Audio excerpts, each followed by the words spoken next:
The story begins with a merchant named Bemis speaking to the people in the marketplace. He discusses how humans have used animals to plow the fields and help them with their chores. Despite using oxen, horses, and donkeys, those animals are completely stupid. He brings on stage some creatures that are named Thoriphants. Humans did not know about their existence. These creatures are large, strong, and stealthy. On top of that, they can speak. Bemis asks a young one about his name and little Mosley speaks his name.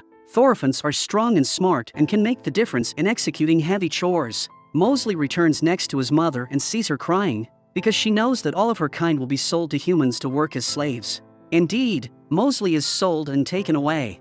25 years later, Mosley is grown up and has been accustomed to his new life. He wakes up early in the morning, spends little time with his family, and gets ready to go to work. His young son Rue is not aware of the hard life that Thoriphants live. The only thing he knows is how to play around. Mosley and his human master named Simon start plowing the field. It is obvious that humans treat Thoriphants as mere objects to be used for labor. In the meantime, Bemis the merchant and his 2 assistants approach near Simon's farm. Rue and his mother Barrett get the chance to meet with another slave Thoriphant named Turpin. Turpin is an old male Thoriphant that has worked for Bemis his whole life. Bemis is focused on how to make some profit for himself. He tries to convince Simon to sell Rue because that would make both of them some money. Also, he advises Simon to plow a field that he has abandoned. Mosley intervenes and lets them know the field is too rough and can't be plowed. But that infuriates Simon, who throws a rock at what he perceives to be his slave. Mosley and Barrett discuss their current situation, but they have no solutions at hand. Mosley needs to go to sleep because he will have to work again tomorrow. However, his young son will not leave him alone because he wants to show his father his new hiding place. Mosley really needs to rest as he is tired, but Barrett supports her son and tells Mosley he really has to see this place that Rue has discovered. Mosley follows his son. They are being guided by a number of fireflies. Soon, Rue falls inside a cave, and Mosley has no choice but to follow him. There, he sees some drawings on the walls. Images of Thoriphants that walk upright and they have hands. At that moment, Mosley recalls old Turpin telling him a tale when he was still a kid. Supposedly, there are 2 families of Thoriphants. One family is called the Uprights. They walk up straight and they have hands. They were forced to migrate to avoid being enslaved by the humans. As for their own kind, they were enslaved by the humans and forced into being their animals. That lead to their backs being bent and their bodies being adapted into becoming field workers. Upon returning back home, Rue falls asleep and Barrett is curious to pick Mosley's mind about the cave. The thing is, Mosley does not believe the legends because if the Uprights existed, they would have come to save them already. While speaking, they hear Bemis trying to convince Simon to sell Rue. That sale would make his life a little bit easier. Simon decides to wait until Barrett gives birth to her new baby, and then he will sell Rue. That makes Barrett worried and she pleads Mosley to do something about it. The next morning, Simon forces Mosley to work on the drained field. Mosley does the best he can, while Simon whips his back. However, the field is so rocky that it can't be plowed. Mosley pulls so hard that the chain holding the plow on his body gets broken. While Simon blames Bemis for his ideas, Mosley gets up and has a talk with his son. He asks Rue to take his place until he gets back, because he is going to find the Uprights and free his family. Mosley runs inside the forest. The humans run after him, but they are not able to find him. Angry, Simon locks Barrett and Rue in the barn. Bemis believes he has a person that will be able to find Mosley and bring him back.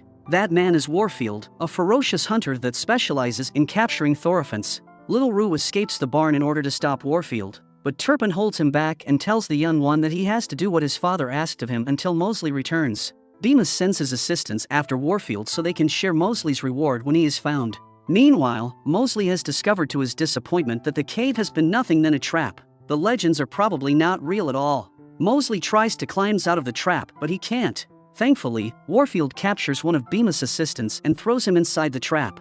Mosley uses him as a stair and jumps off him to get out of the trap. Warfield is after him while Mosley runs to the back side of a mountain. To escape, Mosley has to jump across a gap. Since he has no other choice, he makes the jump but can't hold on the other end, so he ends up falling inside the waterfall. Warfield looks around for him, but he is not able to find him. Mosley wakes up in an unknown room. The room seems empty, but at the same time not empty at all. He looks around while a figure seems to be stalking him. Has Warfield caught up with him? Is he going back to becoming a slave again? Soon, an Upright approaches Mosley from behind, and then 2 more of them appear. They are as friendly as it gets. One of them is Gale Lynn. He is the oldest Upright there is left. His old age has blessed him with a magic power and he is able to see visions. In fact, one of those visions made them come back here to this place. As for the other two, they are Warnie and Deaver, two brother uprights. Mosley explains that his people are not like them. Their backs are bent and they have no hands and fingers. Additionally, they are being used by humans as farm animals. However, Mosley believes that the uprights will manage to help them with their army. Deaver is worried about Mosley's expectations, but his brother Warnie keeps him silent and tells Mosley that they might be able to help him. The group departs and gets started on a journey to visit the place where the uprights live. Deaver explains that the best part of having hands is the fingers. He then starts explaining what is the role of each finger and how they all work together to create wonders. Meanwhile, Warfield has not given up and he is still trying to track Mosley down. Next, the group arrives in front of the Great Orchid. The city of the uprights stands at the other end of that forest, but they have to walk around it. This forest is magical, and it is being guarded by an aggressive spirit. It is said that this is the place where the world started. Contrary to what Mosley believes, this forest is responsible for the Thoriphants of his kind having bent backs. A curse started from the Great Orchid and made the Thoriphants the way they are today. Mosley sees an opening under the forest and believes that they can make their way to the city if they follow this path. Warnie studies his map and tries to speculate if they can really follow this path. The group gives it a chance. They start walking inside the forest. However, it soon starts raining trees. They have to get back out of the Great Orchid. A giant tree almost kills the group. Deaver and Warnie funnily fight with each other as they should have never entered the Great Orchid. Back home, Rue is trying to fill his father's shoes, and he is doing the chores around the farm. Or at least he is trying to do them. Later that night, he sits down with Turpin. The old man tells him about the legends he used to tell Mosley as well. Turpin dreams of a day when the uprights will come to help them and set them free. Near the forest, the group is having a nap, but Gale Lynn wakes up in the middle of the night and follows some fireflies. Mosley sees him and wakes up the others. They run to Gale Lynn and try to keep him from jumping down a cliff to follow the fireflies. At the same time, Warfield is catching up with them, so they need to find a way to escape. Mosley understands Gale Lynn knows something more compared to them and follows him to the cliff. Fireflies form under their legs and elevate them in the air. Deaver and Warnie follow them. The group is taken away from danger. Soon, the group makes it to the city and Mosley is excited. He runs through the streets but realizes something weird. There are no young people around. He can only see old uprights that are having a hard time standing on their own. Warnie reveals that uprights have stopped reproducing since a while, and they have no young citizens. Of course, they have no army and they can't fight. Warnie and Deaver are the youngest among them, and they are around 100 years old. Mosley feels let down.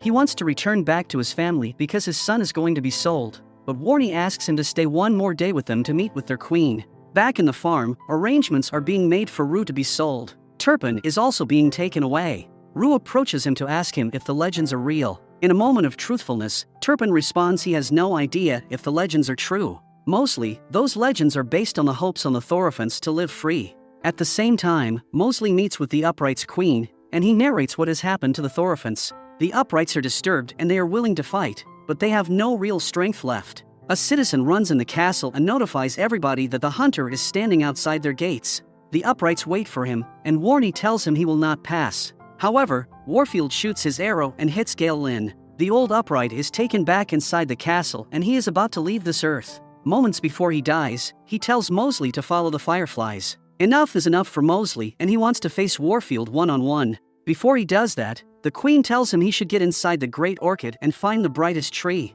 The legend has it that if a Thoriphant eats a fruit of that tree, their curse will be reversed and they will be able to walk upright. But that is not going to be easy because the tree is being guarded by a vengeful spirit. Mosley starts the action and he lures Warfield inside the forest. The two of them fight and Mosley manages to push him back. Warfield has a rope around Mosley's neck, but the latter beats him down to the ground. Mosley sees the tree and the fruit he needs to eat in order to transform. He runs towards them, but Warfield hits him with an arrow. Mosley gets hurt. Unable to walk, Warfield stands on top of him and is about to finish him. But then, the spirit appears with a giant sword and stops Warfield. The spirit takes Mosley away and leaves Warfield trapped inside the eternal forest forever. Mosley is carried in the castle by the spirit. The spirit consists of fireflies. Mosley remembers how the fireflies guided him all across his adventures. The spirit offers Mosley a fruit from the magic tree while all the uprights watch them. Back in the farm, Barra works the fields and she is sad because she has given birth to her youngest daughter,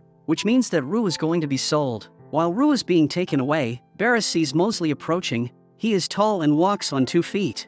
Mosley is here to take his family away, but Simon attacks him. Despite, the human is powerless against upright Mosley. He is lifted up in the air like a toy. Mosley reunites with his family, and he also meets their youngest member, his daughter. All the family members eat from the fruits and they become uprights. Mosley shows his son the unexpected pleasure of scratching his back, and then takes his family to a new life of freedom.